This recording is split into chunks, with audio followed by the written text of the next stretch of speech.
What's up everyone? Welcome back to the channel and welcome back to another Elden Ring build progress video. This time we have the Arctic Avenger, which is pretty much my version of Blight's build, really. As you can see, we are using Blight's weapon and we are using his armor set, except for the legs. I switched them out with the Ronin legs. Mainly due to the fact that they just weigh less and allow you to carry more. However, you can go for the full set if you're willing to change some talismans. We'll discuss that, of course, in the build guide itself. Keeping in mind also, guys, that this is part 1 out of 1, so you're going to see the build guide immediately after this video by like a few days or so. Anyways, as you can see, what we're doing here is using all of the ice, frost, whatever you want to call it, sorceries are at our disposal pretty much, almost all of them. I mean, Ronnie's Dark Moon could be considered one, but yeah, that requires a hefty investment and intelligence, something that we're not really going for. Just to briefly discuss the stats here, I'm just gonna tell you that it's a 50-50 strength and intelligence build, and that does not utilize any buffs other than, of course, maybe one sorcery, but even then you don't really use it. You do use it like here, mainly with Loretta's Great Bow. However, you will not use it that often.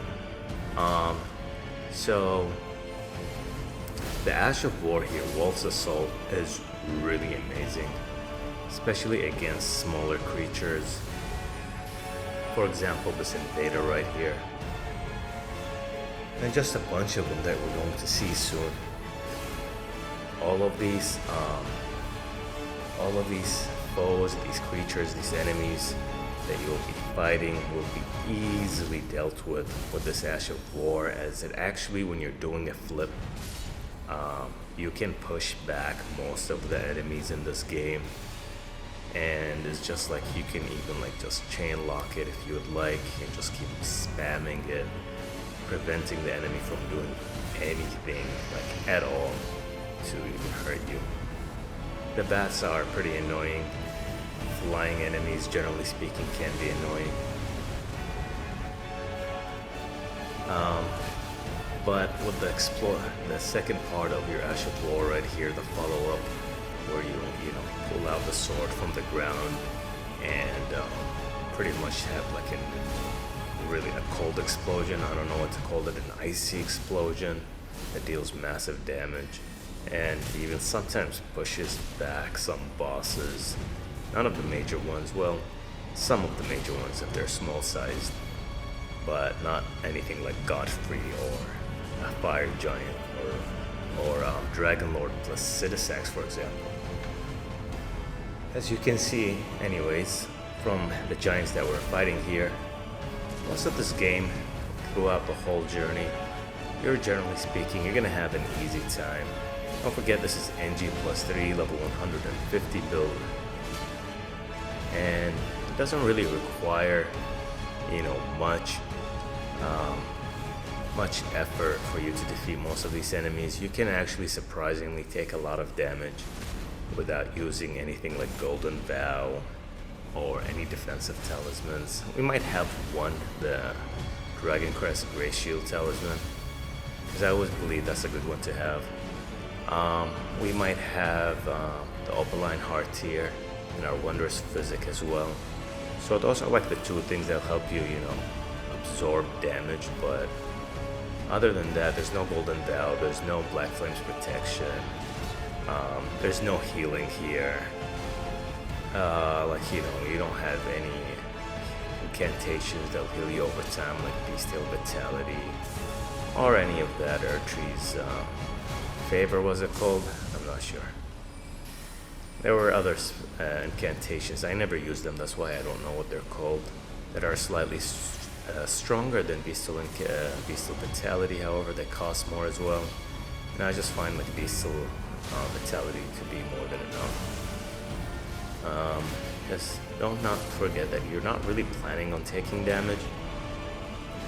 So, and if you do take, enough damage, you can just, take a flask, and that should get you pretty close to full health most of the time. And if you're extra careful for the next, few seconds or whatever it is, a minute, maybe less, you don't get hit. Less than a minute, depending on how much health is left. You'll probably get topped up, so thanks to Bestial Vitality or any of those healing over time incantations that they have, but this build does not utilize any of that. It just kind of focuses on attacking instead of buffing. The buffs, you usually use something like Terra Magic at the beginning of the fight just to get a little bit of extra damage in before you initiate any boss fight. That is like the main point of it, guys. And as you can see here, guys, you will have quite an easy time against these guys. These combos that you have are quite a few depending on what kind of enemy you're fighting. Like, for example, here Zamar's Ice Storm honestly can keep people from getting close to you if they're invaders or they're just like, those foot soldiers that we just fought. And if they cannot enter or go through the storm, then it gives you a chance to position yourself properly and go for Wolf's Assault, really making it a very dangerous combination against smaller enemies again. And even against, even against Melania, she also has problems because she's small, kind of fragile, I guess. You can push her back quite easily. You can knock her down quite easily with some of your sorceries or your Ashes of War. You only have one, so your Ash of War here is kind of pretty important against her. Other than that, even these bigger creatures right here, the initial flip, when you flip in the air, won't push them back, but as soon as you stab your sword into the ground, that will definitely stagger them, push them back a bit, and the explosion will sometimes even knock them down, or even stance break them, if you've been doing enough consistent damage. And as you can see here, guys, we're not having any problems, any issues with any of these guys.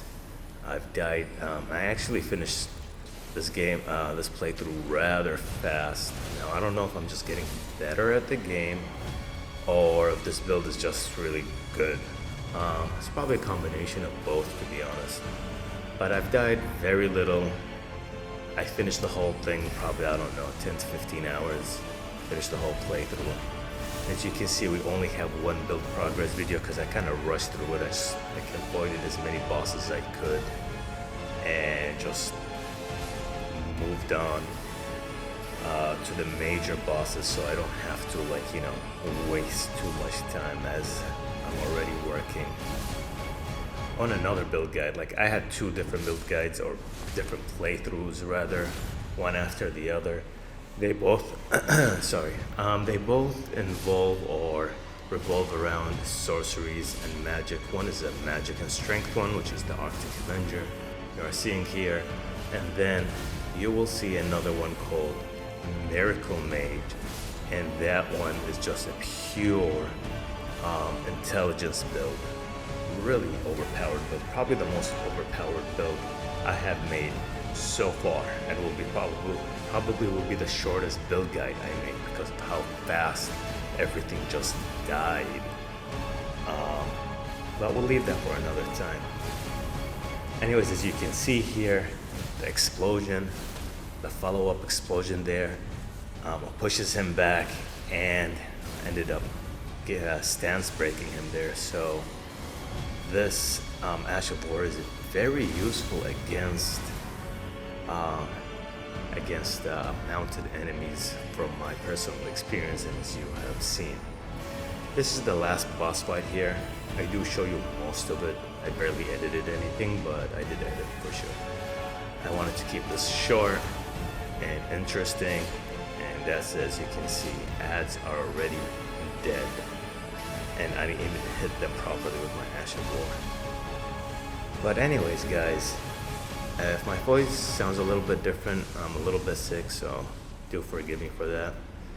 And getting back to the boss fight here, as you can see, I'm having a very easy time against him, and even his attacks there don't really deal too much damage. Some of them do, but most of them don't. So as long as you're careful and you know the mechanics, you should be pretty fine. So the last thing I'm going to tell you is that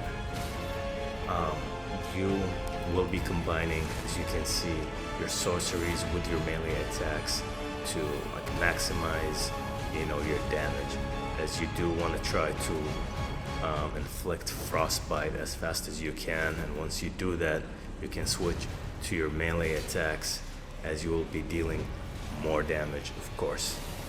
And that's about it. Anyways, guys, I really hope you enjoyed watching the Arctic Avenger. And as always, thank you all so much for watching, and I hope you're all having a great day, and we'll see you all in the next one. Take care, and peace.